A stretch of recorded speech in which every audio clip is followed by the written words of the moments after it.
باپ کی بیٹے کو وصیت جس نے میرے وجود کو ہلا کر رکھ دیا۔ ایک باپ اپنے بیٹے کو مخاطب کر کے نصیحت کرتا ہے، میرے پیارے بیٹے، ایک دن تم مجھے بوڑھا دیکھو گے، میرا رویہ تمہیں غیر منطقی معلوم ہوگا، تب برائے مہربانی بیٹا مجھے تمہارا وقت اور صبر چاہیے ہوگا تاکہ تم مجھے سمجھ سکو۔ جب میرے ہاتھ کانپیں اور میرا کھانا سینے پر گر پڑے اور جب میں کپڑے نہ پہن سکوں، تب گزرے ہوئے سالوں کو یاد کرنا جب میں تمہیں وہ کچھ سکھاتا تھا جو میں آج نہیں کر سکتا۔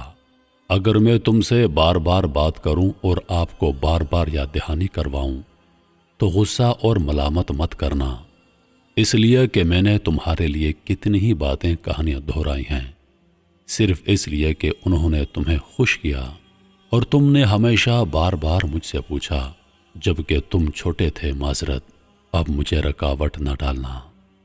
اگر میں اب خوبصورت نہیں ہوں یا مجھ سے تمہیں مہک نہیں آتی تو مجھ پر الزام مت عائد کرنا، اور یاد رکھنا جب میں جوان تھا تو میں نے آپ کو خوبصورت اور خوشبودار بنانے کی بہت کوششیں کی تھیں۔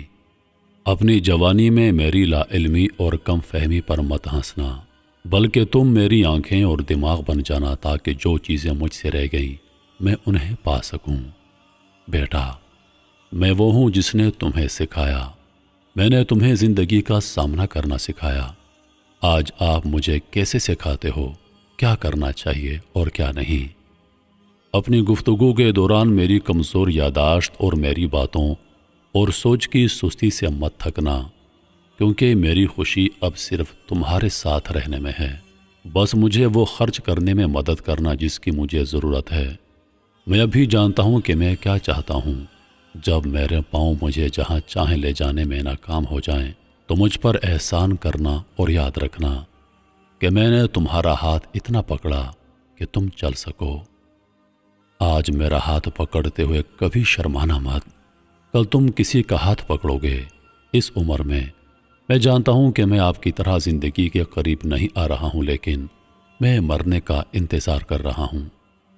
بیٹا، میرا ساتھ دینا، میرا مخالف مت بننا۔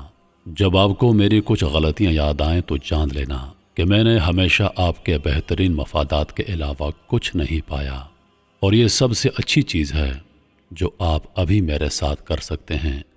میری لغزشوں کو معاف کرنے کے لیے اور میری خطاؤں پر پردہ ڈالنے کے لیے خدا تمہیں معاف کرے اور تمہیں چھوڑ دے۔ بیٹا، آپ کی ہنسی اور مسکراہٹ اب بھی مجھے اسی طرح خوش کرتی ہے جیسے جب میں جوان تھا۔ مجھے اپنی صحبت سے محروم مت کرنا۔ بیٹا، جب تم پیدا ہوئے تو میں تمہارے ساتھ تھا، تو جب میں مروں تو تم میرے ساتھ رہنا۔